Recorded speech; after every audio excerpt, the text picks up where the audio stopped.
Hey guys, welcome to another video on the Inside Spurs channel and welcome to the post-match review of the Liverpool game. Spurs 1, Liverpool 0. Hell of a weird game if I'm going to put it in a quick, brief overview there. We'll be talking about some contentious decisions. We will talk about Lucas. Obviously, that decision coming back to potentially bite Liverpool on the backside. Not their fault, obviously, but you know what I mean. So we'll be talking about that. We're going to be talking about some really great performances from, some really, really knackered players. So if you are watching this, you can subscribe because I can say it for once. I only say it when we win. That's the key thing. All right. Evening Spurs, Hogan, Rec, Dean, Sonia, Jake. How are we all? Harper, how are we all? Harper, you were close though. You said 2-0. It was 1-0. DS, Alej, how are we all? Look. This game was This game was a crap game.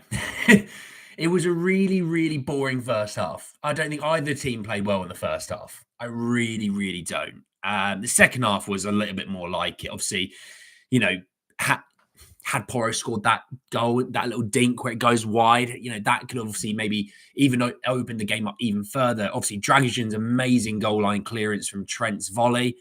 That's another thing you'd add in there. Obviously Lucas scores. We know that, but what a weird old game that was. And you know what? We kept a clean sheet. We beat the best team in the world at the moment. I'll reiterate that. We kept a clean sheet. Best team in the world. Two best attacks really in the world at the moment, if you think about it, right? In the Premier League, you know what I mean? The amazingness of this game is Jed Spence was brilliant against Mo Salah. I thought Pedro Porro was magnificent today. And I saw too many people on Twitter going, Porro did okay in those defensive duels. I'm like, are you watching the same game I'm watching? Because I'm watching Pedro Porro again having to defend 2-on-1 every single time and coming up and winning most of them. I'm happy with him. Philip Richardson, Mr. Benji, Jessica, Kaiser, Brian, Classic Rolls, Glenn, Hawkeye, Right Heart Lane, Philip.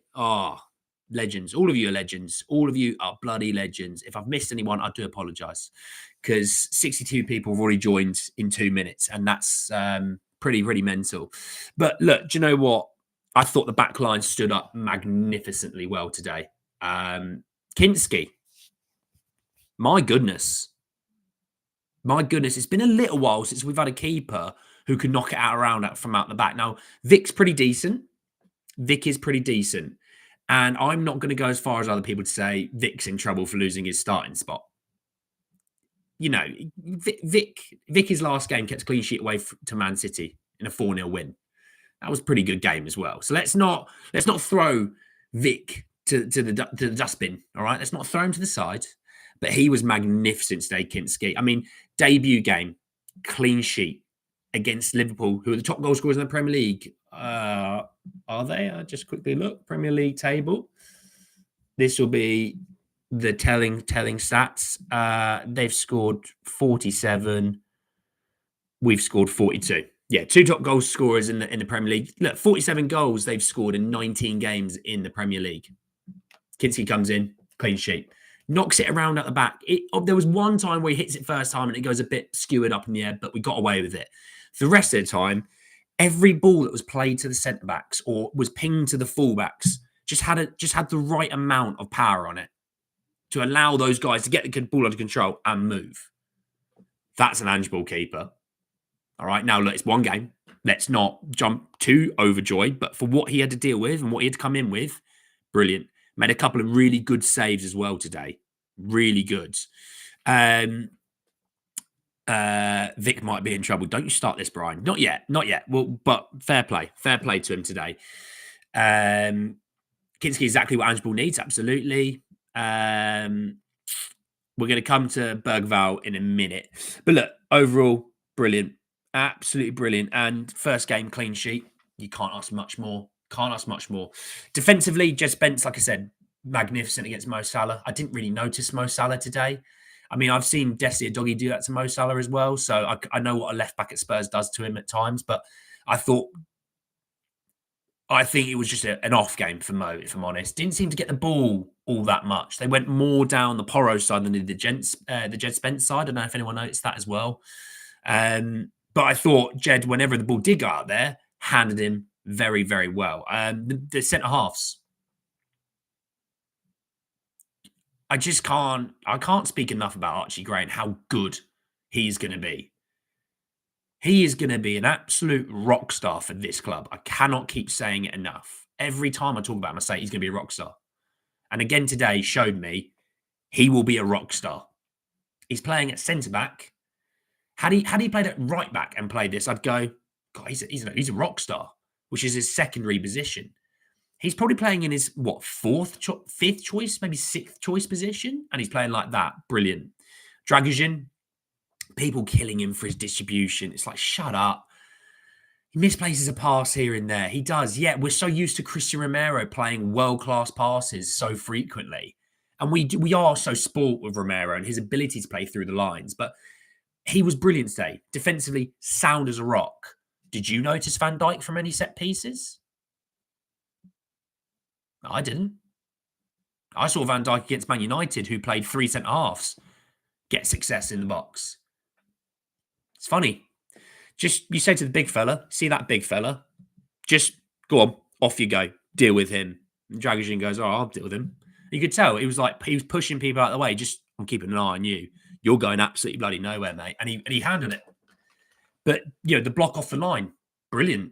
Didn't switch off. Amazing defending. And then Porro. Porro, I thought, was brilliant at right back today.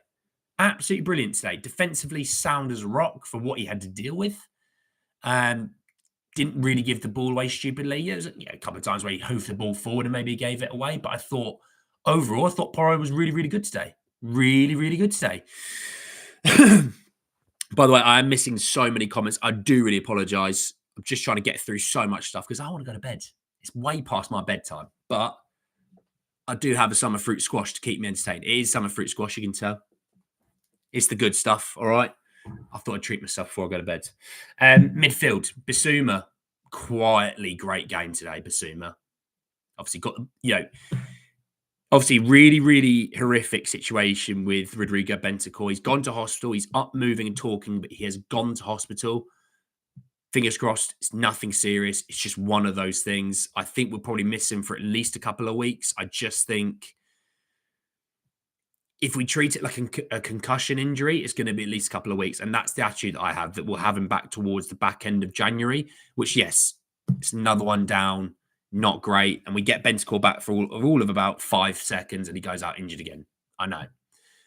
But Bissouma, I thought, was brilliant today. Really, really did think he was brilliant. Distribution-wise, great. Didn't give the ball away. Made countless blocks and challenges. That was a Bissouma game that we all sit there and go, mate, if you did that out of 10 games, if you did that 2 or 3 more times in those 10 games, you'd have had a new contract by now. And that's my issue with him. It's like, mate, your best is still a brilliant, brilliant player. But you just don't do it enough. And I just see that more often. Give me that more often, Bissouma, and you'll be here next season, genuinely. Absolutely, Ben's in our thoughts. Absolutely. Simon Matters will be back. Yeah, Ipswich doing better business as Spurs. Shut up, Rec. No, they're not. Well, doing more, but not better. What the hell happened to Rodrigo? It's on Twitter, but he goes down to sort of head the ball, and as he goes like that, he's falling towards the floor. There were talks that he's kind of passed out and fainted as he's going towards the floor, and as he goes to the floor, he hits his head straight on the floor. Look, we'll see what happens there, but he's up moving and he's moving around. So we don't want to rush these things. Head injuries are serious. You never rush these things. And I'm just glad that he's okay. That's the most important thing right now. I'm glad he's okay. Love the new keeper. I love him too. Defense was key, absolutely. After the yellow card, he bossed it. Yeah, Bissouma on a yellow card, I was panicking, but he was brilliant. So really good for us there. Kulusevski, first half, I thought was really poor. I did think he was really, really poor. Gave the ball away too many times. Didn't look strong on the ball. Looked lethargic and tired. I think, weirdly, the game went on. And for a guy that I thought was tired, the game went on and he improved. It's like Son went off, right? He gave him the captain's armband. He stuck it on. And it was like it was like second wind was given to him, and he just was an absolute freak for the rest of the game. So do you know what? For first half, I thought he was a bit of a stinker. Second half, I thought he played pretty decently, linked up the play well, ran himself into the ground. Fair play to him. I thought he did well. Johnson, it just wasn't a game Johnson today. I don't think we were getting on the ball well enough to get it to Johnson, and had a few opportunities to get forward and what have you, but it just wasn't one of those games. Coming on, we had 11 minutes of added on time in the first half, so it was a proper stop-start half. It wasn't one of those games, if you know what I mean. Sonny, I thought Sonny looked. I just think that's first half. Sonny just struggled. I think we all struggled. I think both teams struggled in the first half, and unfortunately, it was one of those that I think then he got that big tackle from Bradley, which, by the way, great tackle from Bradley for that, where he went down, looked like he was pulled his hamstring. And I think it worked so hard defensively that he had nothing going forward. So, coming off, Turbo Timo coming on, looked lively. Didn't do a lot with it, but looked lively. And then, main man up top. My God. If you're playing Sunday League with a guy who's worked his arse off and he's ran himself into the ground, you go, mate, I'll get you a beer after this game. Dominic Solanke deserves a brewery after that game. Brilliant hold-up play. Won so many fouls. Harry Kane-esque. Just saying. I'm not saying. I'm just saying. A little bit like him. Just a little bit like him. But, link-up play, great. Obviously, got the assist for the Bergvall goal. It was one of those games, first half, awful for him to run around. He was doing a graveyard shift, and then he made the game come more to him, and I think he was brilliant in the second half. Solanke's been a hell of a purchase, for what we talk about being, quite poor in terms of a summer window. He has been an absolute revelation for us. I've been, I wasn't the person saying that's the guy that I truly want. And then as time went by and we got closer and closer to getting him, I thought, actually, no, he does suit Ange. And you know what? It's just been proved. Ange has been proved right. He's proved himself to be, a great player for us, and he's been brilliant. Expensive but brilliant. So, really, really happy. So, look, overall, boys worked themselves into the ground. Absolutely worked themselves into the ground. They honestly get them a beer. They deserve a beer. Let's talk about Lucas Bergvall. Should he have been sent off? In theory, yes, I do think so. I thought that second challenge, that was a booking, and he's on a yellow. But the first one was nowhere near a booking. It was unbelievable. So I actually think that's why the ref played on. I think that's why the ref played. I think the ref went, oh, I mucked up on that first one. And he's like, going to have to give him one back. And refs do that, by the way. Refs do it all across the board. He should have been sent off on paper, but that second challenge should have been his first booking. So that's kind of it, really. And trust me, we have been screwed in this fixture so many times by Liverpool players should have been sent off. Stupid things like that. Jota being the prevalent one there. So I never kicked up a stink when that happened. I'm not going to kick up a stink here because you know what? It swings and roundabouts. We got screwed by VAR. So do you know what? It happens. And I think Liverpool fans, for the most part, would agree once, because obviously you're always emotional post a game, but once they've sort of settled down and gone, the first one wasn't a booking. And it wasn't. And I don't want to hear that it was because it wasn't a booking. Porro, his challenge, on Diaz first probably could have been a booking. So I don't think it was. But you know what? The finish itself was just beautiful. Do you know how it's so beautiful? It's so beautiful. I'm gonna take a sip of my orange squash. This isn't an ad, by the way. I just love summer fruit squash. Oh, the good stuff, they'd say.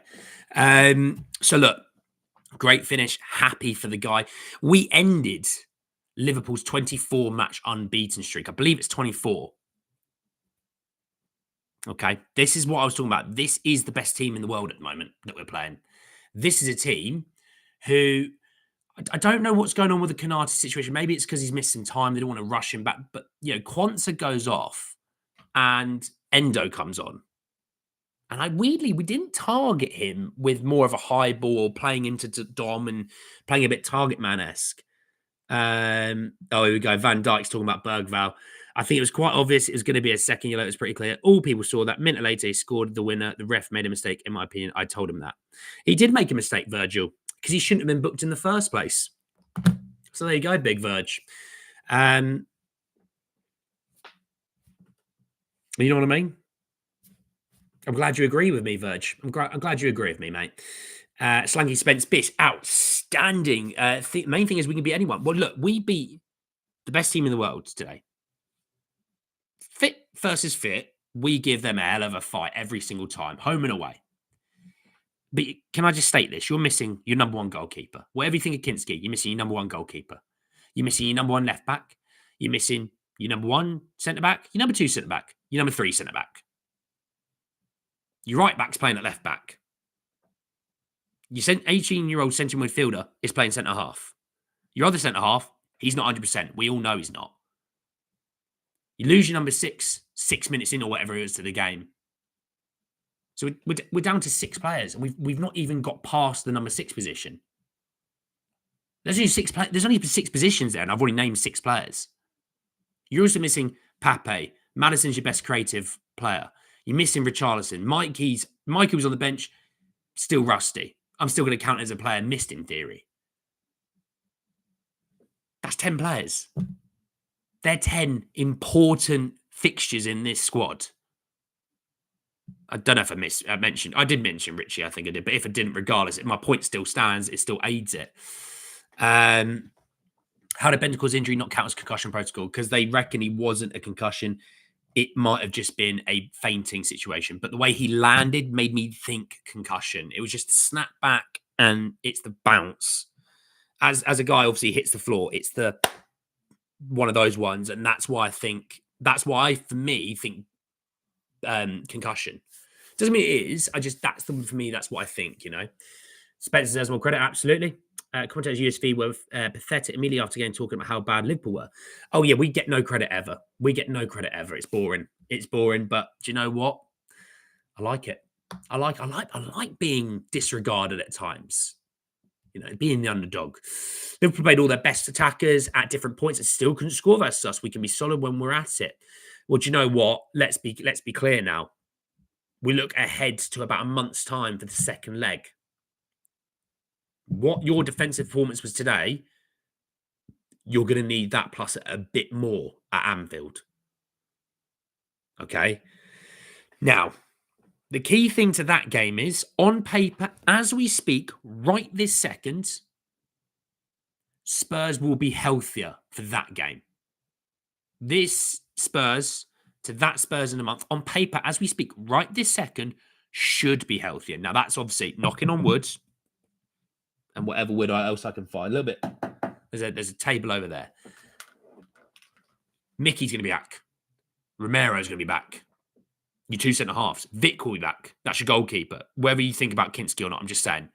Richarlison will be back. Bentancur should be back. Maddis should be back. Sarr should be back. Already, that's a huge difference. That's a ridiculous array of players that will be back for the second leg. And you're going to need them. And you're going to need players to get rest from time to time on the build-up to that semi-final. Tamworth at the weekend. Those boys that, like Solanke today, rest. Kulu, rest. Got Arsenal in the week. Huge game. You got the 23rd. 23rd? I think it's 23rd. Is Hoffenheim away. Big game. You've got Elfsborg. I think the week before the second leg, we've got Elfsborg, or like 2 weeks before. I think it's a week before we've got Elfsborg. So there we go. That game, there's no disrespect to Elfsborg. I bet it's a lovely, lovely town they play in. I don't know where they play in. I can't lie. But they're going to be needed.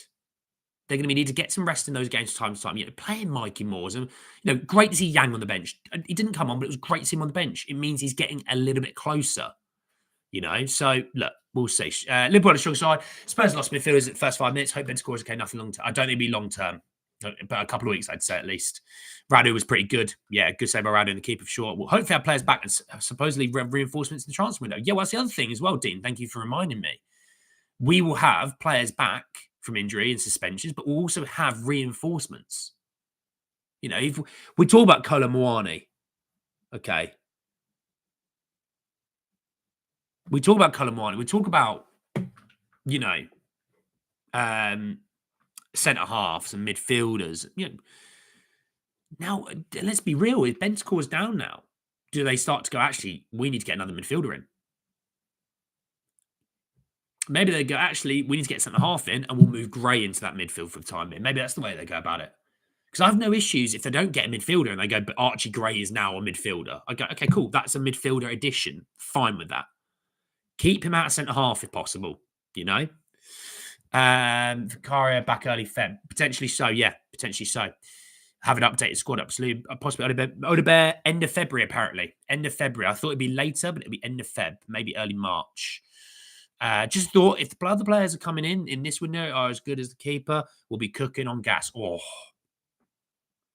if they play the way Kinsky started off with, bloody hell. They won't rush Vic back now. I don't want to rush Vic back anyway. Keep him for the running. Regardless what happens in this League Cup, you still got the FA Cup and you still got the Europa League. Still got the Premier League. You know, the league's not over. Far from it. Balls on Ange play Kinsky straight away and the balls on Kinsky's play like that, unreal. Both of them deserve massive credit. If they need a midfielder, they'll bring over Cardoso from Betis. Well, Luiz is supposedly the one that we're targeting at the moment, but we'll see on that one. Bergvall to start more. Absolutely. Hey, Roger, mate, how are you? Look, do you know what, guys? Hell of a game. Hell of a game. But that is only 50% of the job done. So we can enjoy today and be happy that we've won, but the job's not done. We still got to go to them, but we have a bit of a buffer. But we have to go to them now, and we have to turn up like we did today. But we don't have to think about that game now for another few weeks. We've got a different cup competition this weekend in Tamworth, and then we've got the North London Derby. So busy couple of basically next. Well, we've got 2 games within the next week now. Busy week ahead.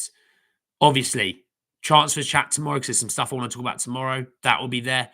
Friday, Tamworth preview. That will be there. I'm going to try and do some research on Tamworth. I'm going to watch some stuff as well. But make sure you join. Hit the bell notification to make sure you know that I'm live. Thank you so much for everyone joining me. Like the video if you could. Be very much appreciated. I do appreciate all the support you do give me, all of you. Absolute bloody legends. Up the bloody Spurs. Up the bloody Spurs. All right. Motivator Andy, you're bloody welcome. Richarlison. Ange doing his interview now. I'm going to go enjoy that with a bit of popcorn. Enjoy yourselves, everyone. Enjoy the rest of your evenings, mornings, afternoons, wherever you're in the world. And I'll see you all tomorrow morning. Talk a little bit more about Spurs and in a really good mood. Take care, everyone. Enjoy the rest of your evenings. Peace.